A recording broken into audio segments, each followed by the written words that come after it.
Hello everyone, हर हर महादेव। कैसे हैं आप सभी लोग? उम्मीद करती हूँ बहुत अच्छे होंगे। माही के ब्लॉग्स में आप सभी का हार्दिक स्वागत है। मैं हो रही थी रेडी क्योंकि आज था बर्थडे और मैं जा रही थी अपने दीदी के घर। उनके बेटे यानी हमारे डुग्गे का आज जन्मदिन था।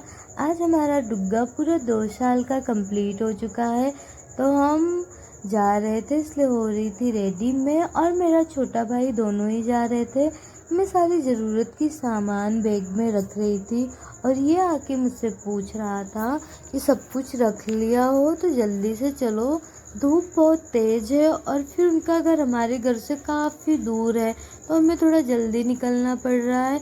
फिर मम्मी ने मेरे पैरों में लगाया आलता और शिवांशु और सब लोग बैठ के जोक मार रहे थे और मुझे और मम्मी को हंसाए जा रहे थे।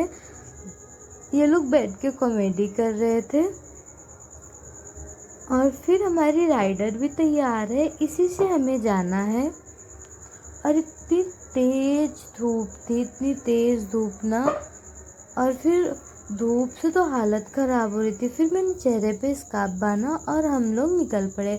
फिर हम पहुँचे रहरा जाके हमने सोचा कि लाओ कुछ खा लेते हैं, इतना दूर जाना है, क्योंकि कहीं भी जाओ तो भूख पहले लग जाती है।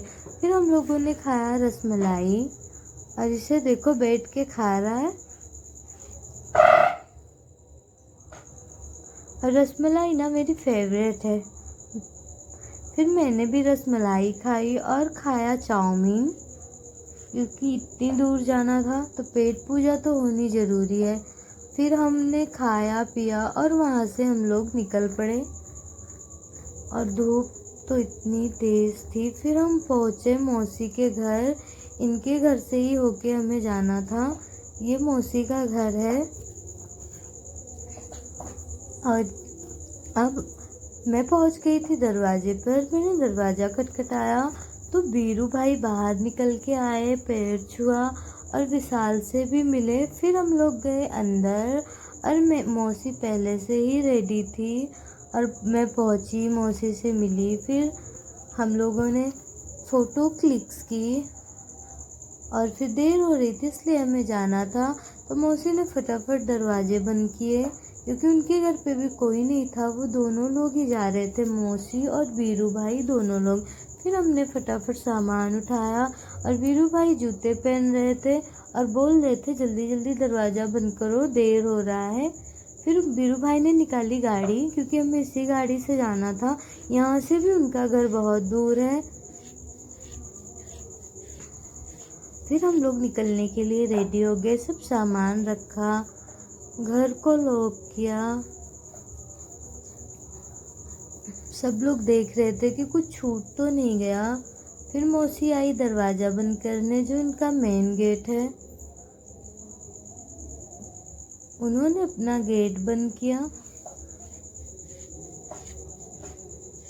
और फिर हम लोग हो गए जाने के लिए रेडी। फिर हम लोग फटाफट बैठ गए गाड़ी में।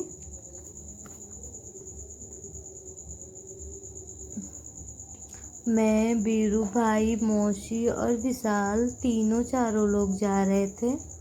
और भी लोग आने वाले हैं पर अलग अलग जगह से। बीरू भाई अपना जूता साफ कर रहे हैं ताकि उनकी गाड़ी ना गंदी हो जाए। लड़कों को कितनी केयर होती है ना अपनी गाड़ियों की। फिर हम लोग निकल पड़े, हो चुकी थी अंधेरा, जाते जाते हो गया था। फिर हम फाइनली पहुंच गए दीदी के घर और गाड़ी से सारा सामान निकाला। वीरू भाई और विशाल सारा सामान ले लेके आ रहे थे और अंदर रख रहे थे। और फिर ये हुई हमारे बर्थडे बॉय की एंट्री। ये देखो कितना मासूम सा फेस बना के बैठा है और गुब्बारे को बता रहा है। फिर खिलौना लेके गए थे हम लोग, ये खिलौने के साथ खेल रहा था, उसको उल्ट पलट के देख रहा था। और ये रही दीदी। जब हम पहुंचे तो ये मेकअप करने में लगी हुई थी। यही है हमारी दीदी और मुझे बोल रही थी। और ये देखो हमारे डुग्गे को, वो अपनी पीपी में ही लगा हुआ है।